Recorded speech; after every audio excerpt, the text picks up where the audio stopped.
Donc l'objectif de cette vidéo ici, c'est vraiment de connaître les réglages de base et à partir de là de pouvoir en fait, faire la majorité des impressions que vous aurez à faire durant vos activités. Alors, dans l'interface de Cura, en fait, on a déjà vu, nous, l'endroit où on gérait nos profils d'imprimante. Et aujourd'hui, on va donc voir le reste des paramètres généraux. Alors, donc, quand je démarre une imprimante, justement, je commence par choisir un profil d'imprimante. J'ai décidé, par exemple, ici, d'utiliser l'Alphawiz U20. Autre chose que je vais regarder, c'est le type de filament que je vais utiliser pour mon impression. Donc là, par exemple, je suis sur Générique PLA. Et en fait, quand je clique dessus, vous voyez apparaître ici Material. Et en fait, là, je vais avoir toute une liste. Donc, comme pour les imprimantes 3D ici, on voit en fait, il y a plein de noms de constructeurs. Chacun va proposer différentes nuances de filaments. D'accord ? Si le constructeur de filament que vous utilisez n'apparaît pas là, c'est assez simple. Je vais dans Générique. Je choisis la nuance de plastique que je veux utiliser. La plupart du temps, pour nous, ça sera du PLA. Il me demande si je veux faire les changements. Pour l'instant, je ne change rien du tout. Et voilà. D'accord ? Donc là, je vais avoir mon matériau qui va être utilisé. Ensuite, si je continue vers la droite, là, vous voyez ici, je vais avoir des paramètres pour l'impression. Alors, draft, c'est 0,2 mm. En fait, ça va être l'épaisseur de la couche. 0,2 mm, c'est une impression standard. Ça donne un niveau de finition acceptable qui est tout à fait bien pour tout ce qui est prototypage, maquette, enfin faire des essais. D'accord ? Ici, ce que j'ai là, c'est le pourcentage. Donc là, c'est réglé à 20%. On, avec ce petit cube qui surplombe des traits verticaux, ça va être les supports. On va voir ça à peu près en détail. Et après ici, j'ai aussi le chauffage du plateau. Alors, après, je peux rentrer en détail dans les paramètres ici. Alors, vous voyez, je vais les faire, d'ailleurs, je vais les fermer. Vous voyez ici, en fait, que du coup, pour chaque paramètre, en fait, je vais avoir toute une liste à l'intérieur de sous-paramètres. Donc, je vais avoir le paramètre qualité, donc qui est important pour nous. Donc là, vous voyez, j'ai l'épaisseur de la couche, 0,2 mm, ça nous suffit largement. Ensuite, un autre paramètre important, c'est le remplissage. De manière générale, j'aurais tendance à vous conseiller des remplissages entre 10 et 20%, ça suffit largement pour ce qu'on a à faire. Dès qu'on veut des pièces un peu plus solides, il faut tout de suite ne pas hésiter à monter vers les au moins 80% de remplissage, si on veut vraiment voir une différence significative en termes de solidité. En dessous de 80%, vous ne verrez quasiment aucune différence entre un remplissage à 10 ou 50%. Infill pattern, en fait, c'est à quoi va ressembler le remplissage. Donc là, c'est un remplissage sous forme de grille. Ensuite, très important, material. Donc là, je vais avoir la température d'impression. Donc les 200 degrés, ça correspond en règle générale à la température de fusion du PLA.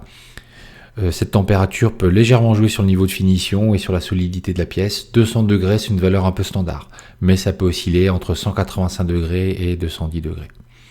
Build plate temperature, ça c'est la température du plateau. Donc là, elle est réglée à 60 degrés. Donc parfois, ça suffit. C'est pour assurer l'adhésion de la pièce sur le plateau.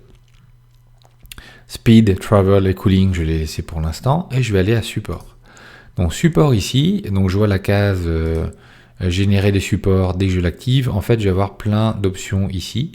Donc celle qui va m'intéresser, c'est déjà le type d'angle à partir duquel je vais faire des supports, la forme du support, la densité de support et l'espacement entre les supports. Voilà. Donc ça, on va le voir après avec l'exemple sur la pièce.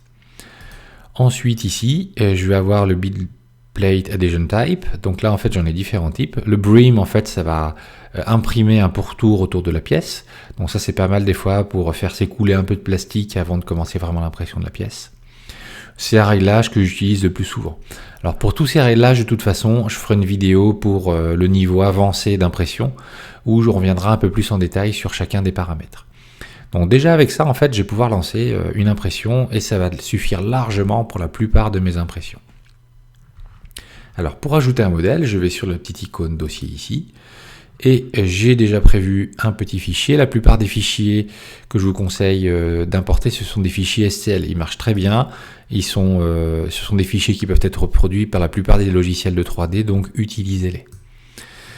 Voilà, donc là ça va importer la pièce. Donc vous voyez ici, j'ai le volume de l'impression.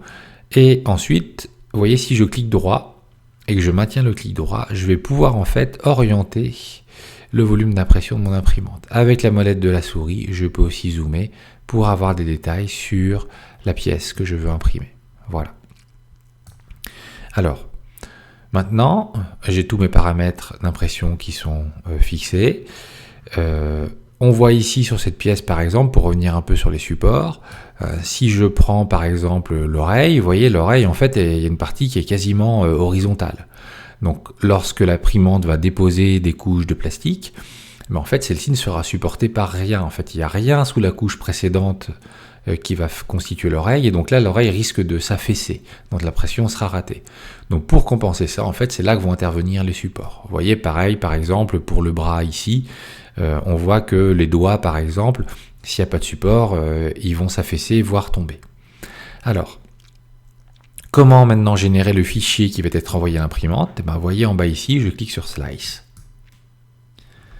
Je vais déplacer cette fenêtre, vous voyez, je peux la déplacer ici, et il me dit Slicing. Donc là, il est en fait en train de calculer le parcours de la tête d'impression, pour justement calculer le nombre de couches, calculer les trajectoires de la tête d'impression, et grâce à ça, il va pouvoir estimer le temps d'impression et la quantité de plastique utilisée.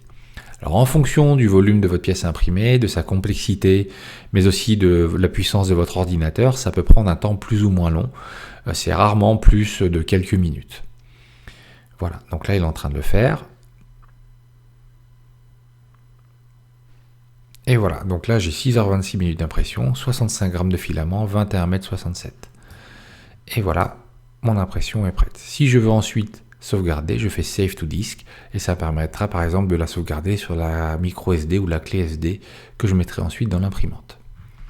Alors maintenant, si je vais sur l'option Preview, ça va être intéressant parce qu'en fait je vais avoir ici, vous voyez, un empilement des différentes couches et aussi la présence des supports. Quand je vais à droite ici, vous voyez en fait, je peux voir ici le déroulement de mon impression de la première couche jusqu'à la fin. Voilà, si je clique ici, vous voyez, je vois aussi l'intérieur du support avec le niveau de remplissage. Ça, on fera une vidéo un peu plus tard sur les différents paramètres de remplissage. Et en bleu ici, on voit la forme du support, donc la forme en zigzag avec l'espacement et la densité des supports. Voilà. Le bleu en bas ici, ça correspond au brim qui est fait justement juste avant de commencer à démarrer la pièce. Voilà, donc ça c'est intéressant parce que ça permet toujours de voir ici ce que va donner l'impression, s'il y a trop de support ou pas, d'accord, ça reviendra aussi là-dessus.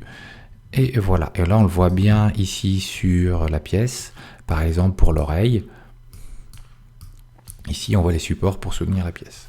Voilà, vous savez ici comment lancer maintenant une impression avec les logiciels Cura.